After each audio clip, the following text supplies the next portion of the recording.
Bertukar data di internet sudah menjadi hal yang biasa bagi kita saat ini.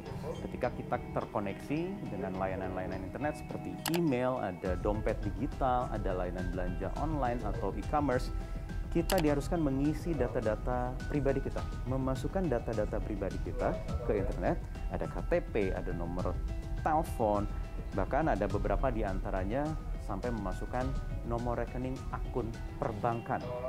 Nah, saya ingin memberikan gambaran bagi Anda pemirsa, jika internet, dunia maya itu adalah ruangan ini. Ruangan besar yang diisi oleh miliaran akun-akun internet dari warga dunia. Saya, sebagai pemilik akun, memang memiliki kunci rumah untuk masuk ke dunia maya ini, untuk masuk ke akun saya dengan password tertentu yang sudah saya buat. Tetapi masalahnya di dunia maya ini juga ada orang-orang jahat, orang-orang yang tidak bertanggung jawab, yang istilahnya adalah cracker atau hacker jahat yang bisa mencuri data siapapun yang tidak mengamankan akunnya secara baik. Saya ada teman yang memiliki pengalaman buruk ketika data-datanya di internet dicuri oleh orang-orang tidak bertanggung jawab. Berikut kisahnya.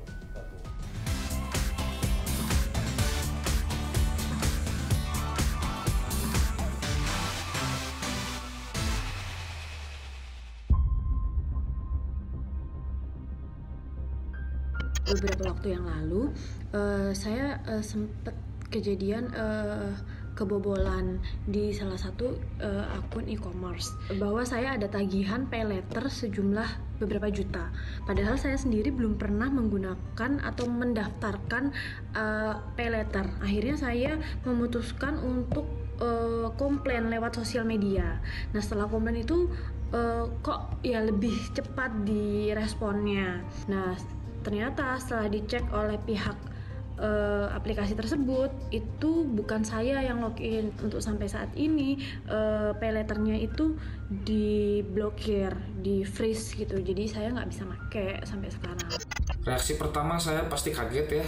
Kaget karena ada transaksi-transaksi yang tidak saya lakukan sampai 8 juta rupiah lah. Kalau dirupiahkan gitu, itu Russian ruble, mata uang Rusia, dan juga US dollar. Hal pertama yang saya lakukan adalah ganti password. Kemudian kita membuat pernyataan di dalam pelaporan itu bahwa transaksi-transaksi tersebut bukan saya sebagai pemilik akun yang melakukannya gitu. Kasus pencurian data memang sangat masif terjadi. Di tahun 2019 kemarin saja ada 4,1 miliar data yang dicuri. Di Indonesia di tahun 2020 ada e-commerce Tokopedia yang dicuri sebanyak 98 juta data penggunanya dan dijual di situs dark web seharga 5.000 US dollar. Ada juga bineka.com, 1,2 juta data penggunanya dijual seharga 1.200 US dollar. Internet yang biasa kita pakai sebenarnya terdiri dari 3 lapisan. Analoginya serupa gunung es. Yang pertama, jaringan internet tempat kita biasa mengakses situs semacam media sosial atau situs yang bisa dilacak mesin pencari. Kemudian bagian di bawahnya terdapat deep web. Bagian ini sebenarnya mencakup sekitar 90% dunia maya atau internet. Dan di tingkat dasar ada dark web atau jaringan gelap. Sesuai namanya, di dalam sini banyak potensi kejahatan. Data pengguna yang diretas biasa dijual di tempat ini. Untuk menjaga keamanan data pribadi kita tidak bisa sepenuhnya mengandalkan penegakan hukum saja, tetapi juga ada peran serta kita untuk melindungi sebaik mungkin data-data pribadi kita. Yang pertama begini nih, kita kan sering ya menerima SMS, pesan atau WA gitu yang sebenarnya isinya spam, penipuan. Anda memenangkan undian A, B, C, D, E begitu ya, sebenarnya itu palsu. Karena ketika kita mengklik link yang disediakan lewat spam tadi, itu sebenarnya menjadi pintu masuk data pribadi kita dicuri. Identitas kita bisa dicuri. Sampai akun e-commerce kita bisa dicuri. Ya, ada dompet digital kita. Yang paling berbahaya lagi adalah bisa mencuri data akun perbankan kita. Dan itu sangat merugikan. Nah, soal malware yang tadi saya sebut, karena berisi virus atau berisi link untuk membuka data pribadi kita, saya ingin menunjukkan demonstrasinya berikut ini.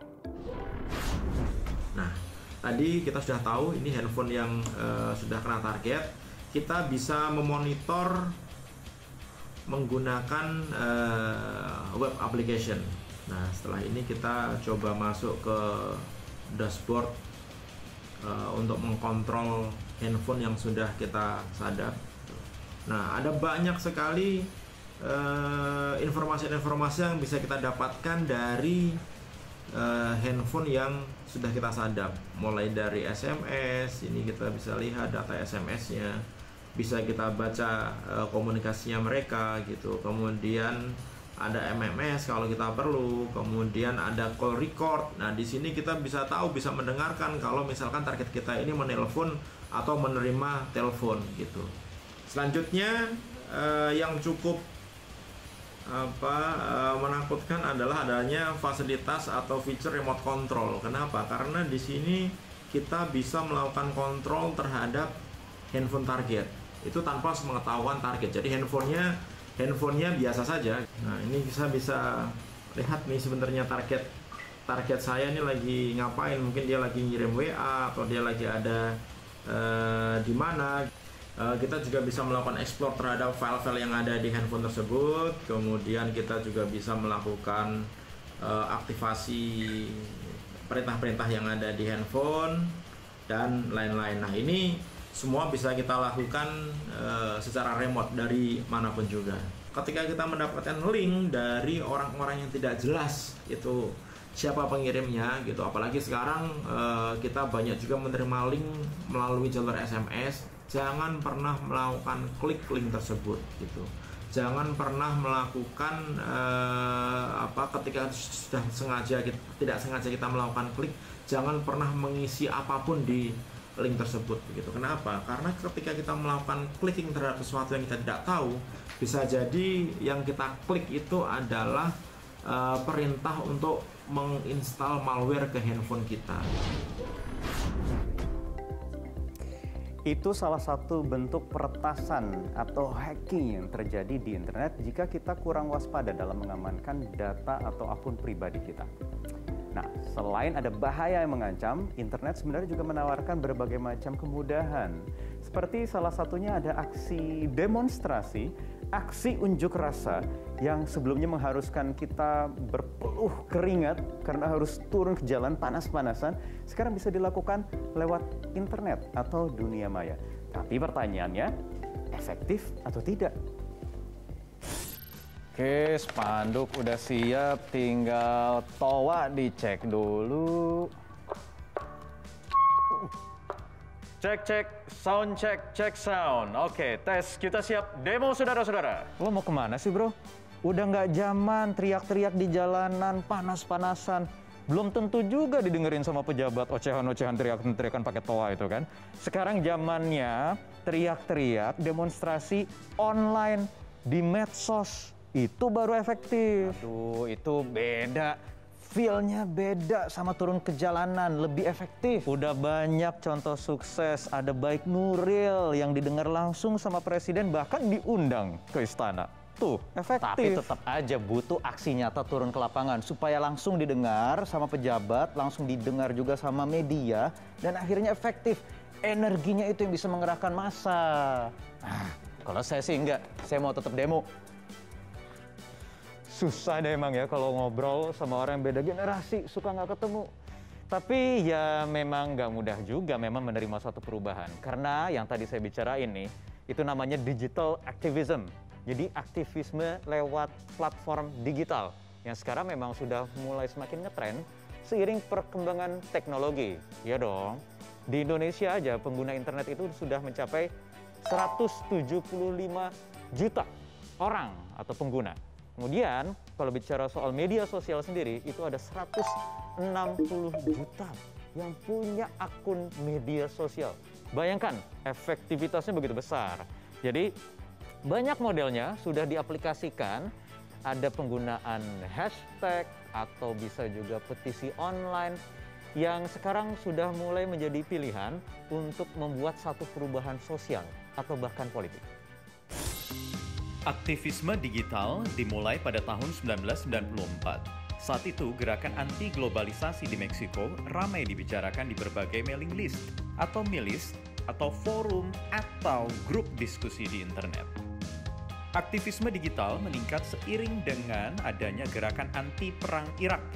Kampanye ini kemudian ramai disuarakan melalui website.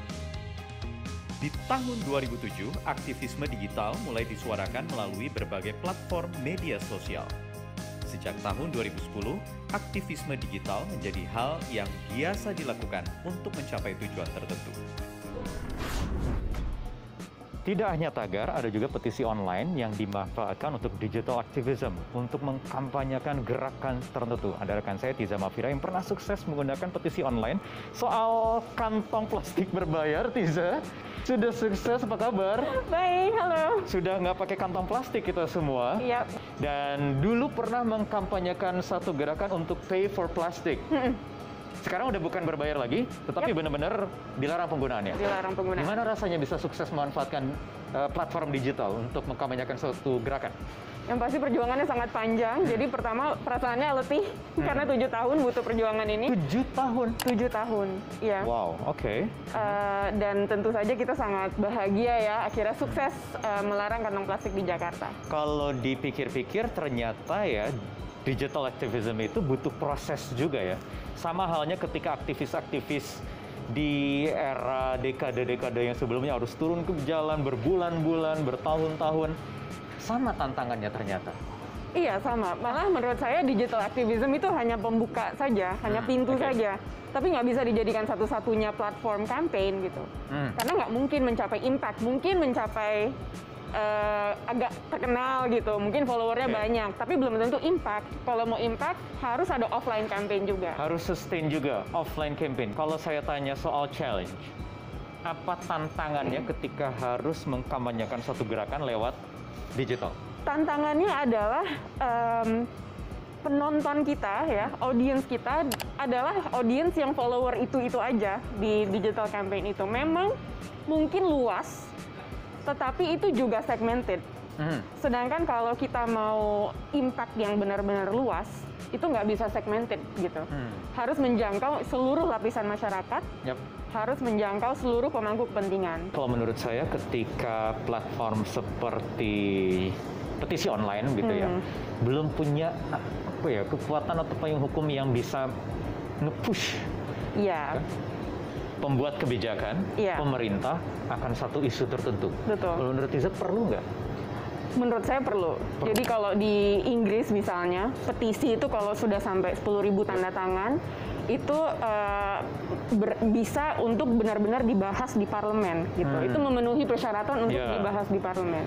Di Indonesia tidak ada seperti itu. Baik online maupun offline ya. Itu hal yang menarik untuk diterapkan di Indonesia, apalagi Indonesia demokrasinya dinamis sekali ya. Banyak sekali masyarakat sipil yang benar-benar mau terlibat sebenarnya di dalam pemerintahan ya. Kalau itu sukses, mudah-mudahan nanti goal lagi. Mungkinnya usaha ini yang bisa nanti bermanfaat untuk kebutuhan hajat hidup orang banyak di Indonesia. Terima saya belanja kasih lagi banyak. ya. Oke, saya juga. Bye. Berbagai isu kampanye dalam aktivisme digital dapat menyebar secara cepat ke seluruh dunia. Kematian tragis seorang warga Amerika Serikat berkulit hitam bernama George Floyd menimbulkan gerakan solidaritas menentang tindakan rasis di seluruh Amerika bernama Black Lives Matter. Gerakan ini kemudian menginspirasi berbagai negara dalam melihat rasisme yang terjadi di sekitar mereka. Gerakan global anti-rasisme juga disuarakan di Indonesia dengan munculnya trending topik tagar Papua Lives Matter. Bulan Juni lalu, fans K-pop serempak menyabotase kampanye Presiden Amerika Serikat Donald Trump di Oklahoma. Melalui aplikasi Twitter dan TikTok, seruan secara masif untuk memesan tiket dan tidak datang ke kampanye tersebut berhasil membuat ribuan bangku kosong saat acara berlangsung.